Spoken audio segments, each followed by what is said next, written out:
Bonita mesmo, né?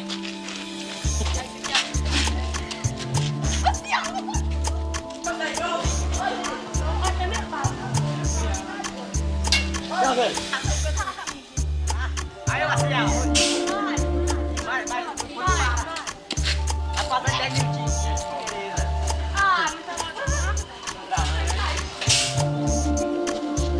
Oi. Ainda. Esposa.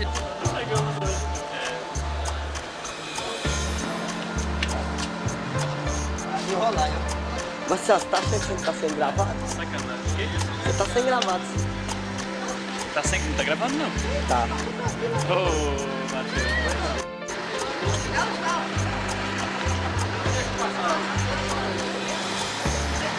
Ih, Marcial.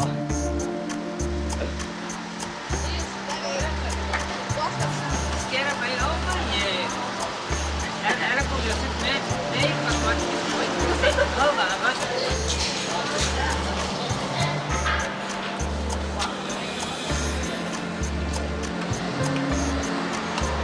Marcial, você é muito feio. Café doce com maú.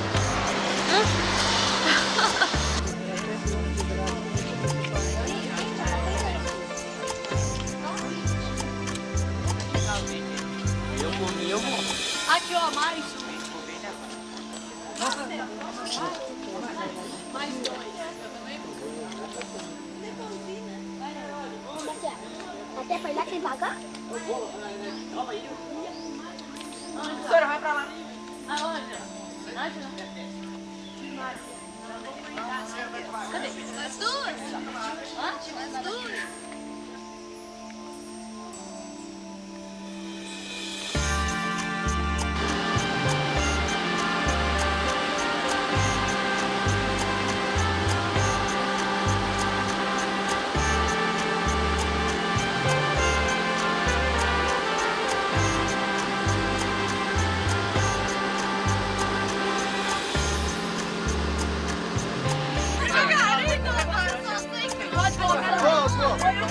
Você vai descer. Aqui, ó. Eu pude. Vai, Marcial, que é isso aí? Vá, dentro dele. Ih, essa posição não dá certo. Ô, gente, abaixa o chifre.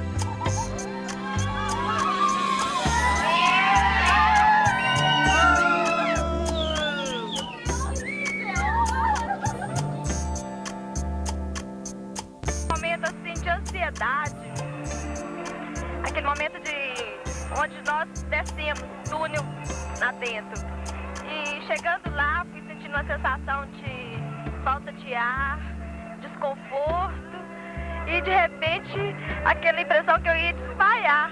E antes que eu avisasse do grupo que eu estava passando mal, eu percebi que o guia estava voltando. Aí eu gritei: Guia, você tá indo embora? Ele falou: tô. Aí eu: Guia, me leva, espera que eu vou com você. Saí correndo, pulerei no carrinho e falei: Guia, pelo amor de Deus, me leva daqui, senão eu vou desmaiar. Me leva, eu tô sentindo mal, tô com falta de ar. Saí correndo, cheguei lá em cima apavorada, deixando todo mundo pra trás, preocupado, gritando. Eu só dei tchau e fui embora. O trabalho tornou inviável em cada uma tonelada de minério, estavam tirando 4 a 8 gramas de ouro, e aqui na mina, tá, além do ouro, extraíam prata, ferro, cobre e o arsênio. Durante 154 anos de exploração, extraíram 35 toneladas de ouro, tá, oficial. E mais para o final, tá, da exploração, os trabalhadores aposentavam com 15 anos de trabalho, trabalhavam 6 horas por dia por causa da doença da silicose, causada por pó das rochas, uma doença que dá no pulmão. Demorou mesmo. Vai, lá e fala, que água. Olha a água aí. Aqui, ó. Eu fico na pisar nela sem ver. Nossa, que água, hein? Um tirômetro. Não dá pra ver.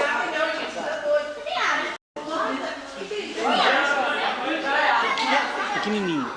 De água tão limpinha, dá pro fundo ver. Orgulhoso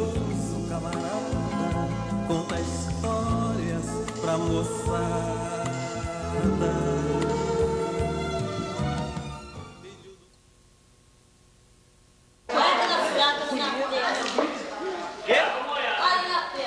Geladinho, Dani.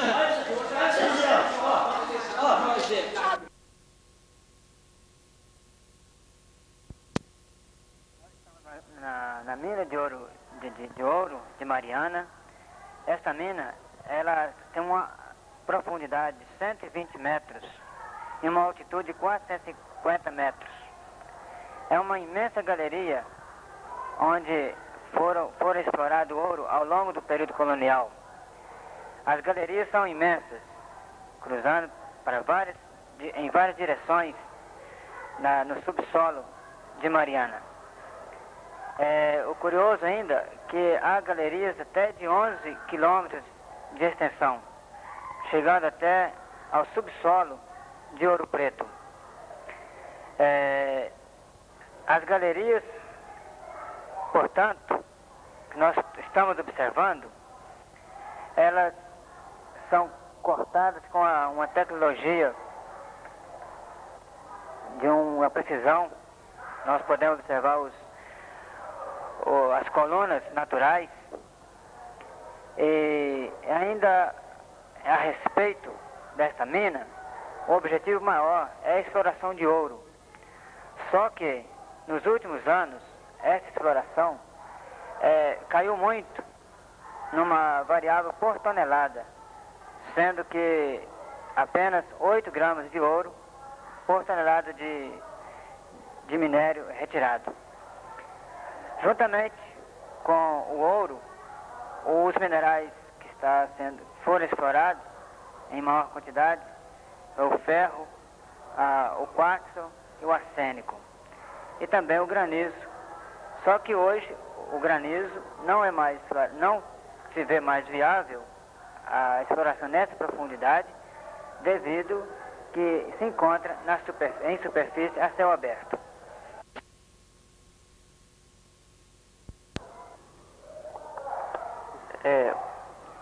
No fundo dessa gruta parece que não existe tipo de vida, mas é muito bonito. Principalmente uma lagoa que tem água muito transparente, só se você tocar que acredita. E, por muita curiosidade, entramos para tomar um banho e não parece a vista que tem de fora. Porque de fora é muito raso, mas você entra lá, não consegue andar nem tocar. É como se fosse uma galeria submersa.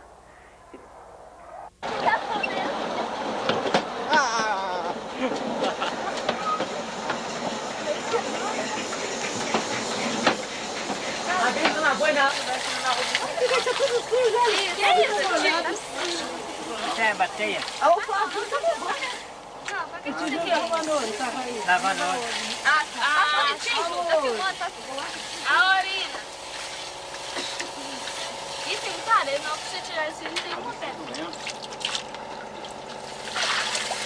Aí qual é? A pedra tá em cima? Mas é isso mesmo. O minério pesado no fundo. O ouro é mais pesado. A meu coisa da água aí, enterrar. Aquela água de funda. Tá brilhando, mas não é. Ferro. Podemos perceber a grande erosão causada pelo homem nessa região de Ouro Preto. Podemos perceber o fator histórico, humano histórico, que foi que está por detrás de tudo que nós vimos. Por exemplo, quando a gente percebeu a mina, a ação humana que ao longo dos séculos veio a exploração escrava. Em segunda situação que nós podemos observar no Museu Histórico, o trabalho dos escravos também, em todo o trabalho de construção da cidade, atuando inclusive nas igrejas, com o apoio dos padres e da igreja em geral, provocando assim, para mim, fiquei em êxtase ao conferir tudo aquilo que a história diz, livresco, né, e que nós pudemos perceber olhando vis-à-vis, né, diretamente, de todo esse aspecto lastimável que é o aspecto da escravidão no Brasil, mas por outro lado podemos observar também que o homem é capaz de muita coisa. É isso que eu no momento tenho a dizer.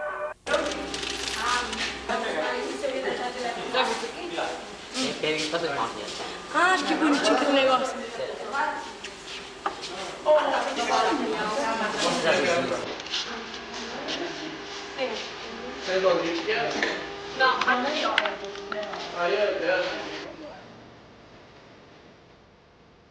Nós fizemos uma viagem maravilhosa com a participação dos alunos.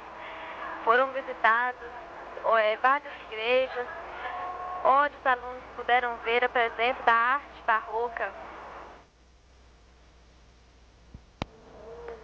O barroco no Brasil marcou um estilo literário no século XVII e primeira metade do século XVIII.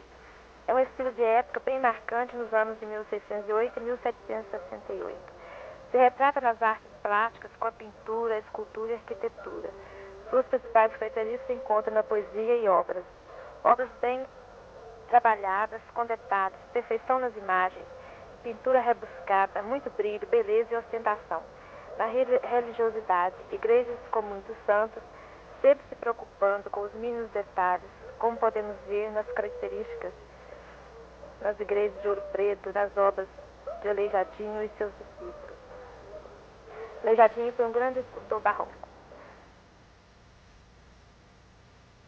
É muito bonito, né? Tudo assim, cansativo, mas muito bonito. Estamos cansados, mas foi válido. E quem nunca veio deve vir para aproveitar e um pouco da história nossa, né? A igreja é muito bonita. É muito cansativo, mas vale a pena.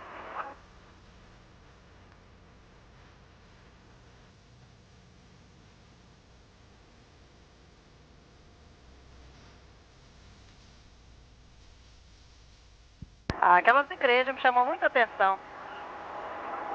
Muito, assim, um trabalho muito bonito, né? Deve ter sido muito difícil para realizar aquele trabalho.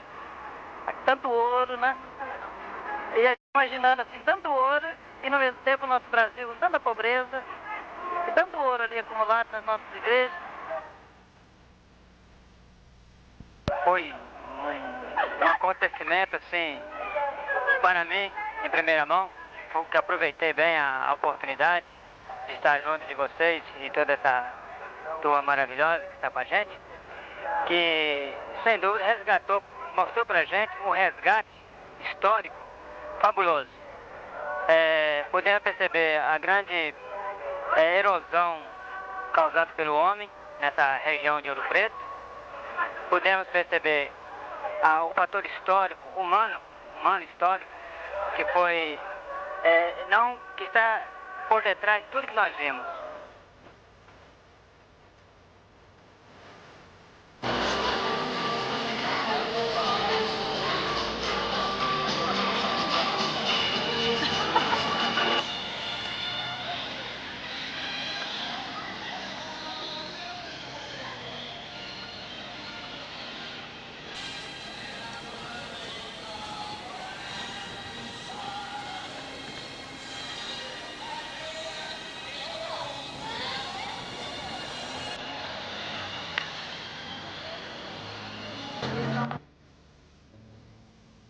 Achei interessante que tivemos a oportunidade de observar vários pontos da nossa história que apenas por livro não dava para saber de antes. A gente não tinha, sabia, aprendia, lia, mas não tinha oportunidade de conhecer direito. Não tinha, mas só tinha ideia, mas não conhecia, não tinha visto. Conheceu vários pontos, por exemplo, construções, estátuas criadas por escravos.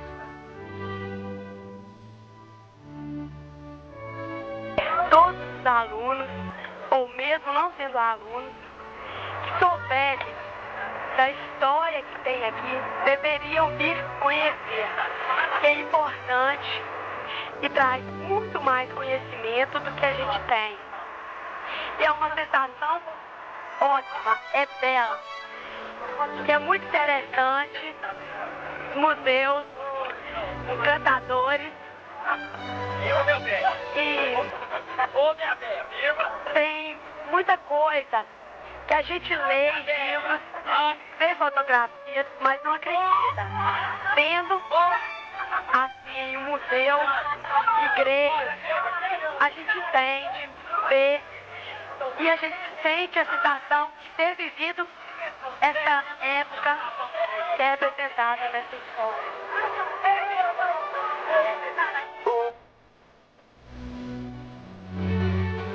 É toda a cidade, mas tem partes que são aquelas mais conservadas, como os museus, igrejas, é a parte mais importante.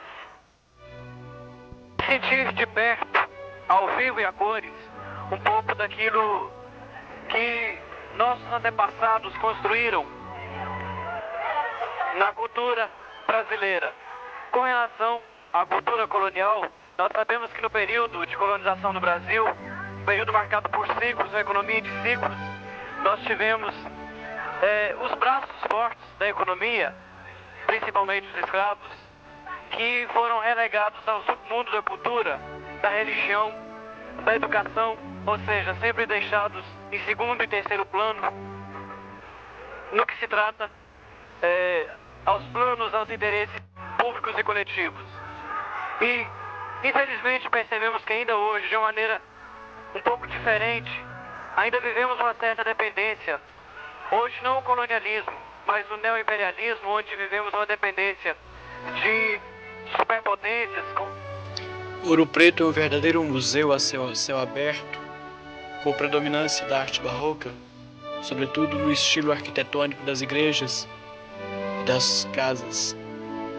Em primeiro plano nós vimos a igreja Nossa Senhora do Pilar, ao fundo a casa dos Inconfidentes, onde se reuniam Tiradentes com os demais Inconfidentes.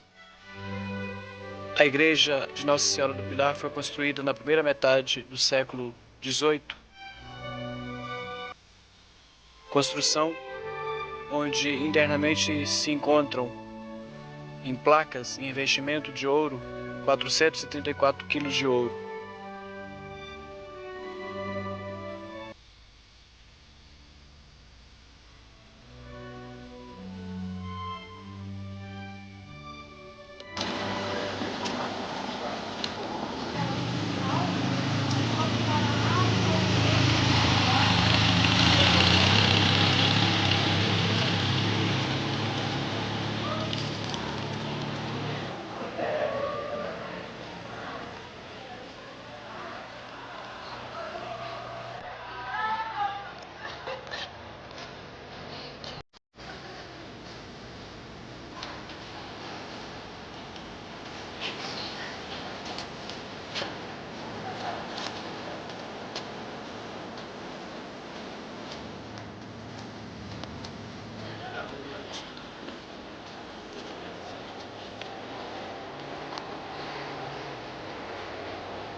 O que mais me chamou a atenção foi aqueles apóstolos, a Santa Ceia. Foi muito chique. E com quem?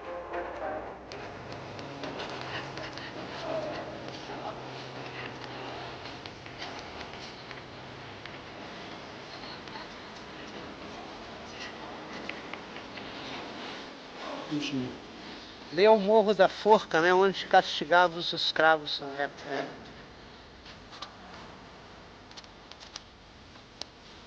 Ouro Preto sendo uma relíquia, o fato que eu já vi, né, quando cheguei aqui, era muito melhor que eu pensava, que eu esperava. O Lindetão Relíquia de Minas ter vivido ali vários. Que em todas aquelas galerias, dezenas de quilômetros de escavação, pedra por pedra, toneladas e mais toneladas de material retirado por escravos, e nós podemos contemplar aí, talvez, milhares de cadáveres, mãos calejadas, mãos esforadas, torturas e tudo mais em relação ao escravismo. Braços que fizeram, que construíram, que continuam construindo os alicerces do mundo, continuam sendo vistos apenas nos submundos e nos subterrâneos do nosso planeta. Porque aqueles que são os que menos constroem, ou os que usufruem desses bens construídos pela grande maioria da população trabalhadora do planeta, são os que levam nome nos livros de história, nos documentários oficiais. E aqueles que colocam pedras nos alicerces do mundo são os que ficam nos submundos desse mesmo mundo. Como você sabe, o sistema colonial implantado na América foi igual. Em última palavra, eu direi, estou dizendo, Potosí é aqui. Uma viagem, assim, embora um pouco cansativa, mas uma viagem assim, que trouxe pra gente um conhecimento sobre as obras de Aleijadinho, sobre a literatura, né? Um pouco de conhecimento, um pouco mais de conhecimento sobre a literatura brasileira e de uma maneira geral, assim, muito proveitoso pelo fato de todos os alunos estarem juntos, todo mundo trabalhando junto, participando junto. Bonito a eles, que é mais um conhecimento que eles têm. Principalmente nós estamos numa política muito feia, né? Porque esses jovens que estão formando, quem sabe nós vamos ter uns políticos mais honestos no futuro. Porque acho que nós temos 70%, 80% de políticos honestos no país. Quem sabe daqui uns 10 anos nós temos uns políticos mais honestos. E a esperança do nosso país está depositada nesses jovens que hoje começam a sua vida. Está nos jovens que hoje começam a sua vida. Eles tendo mais conhecimento, fazendo uma discussão dessa, com liberdade. A liberdade assim, desde que não há destruição. Eles aprenderam a liberdade com cautela de destruição.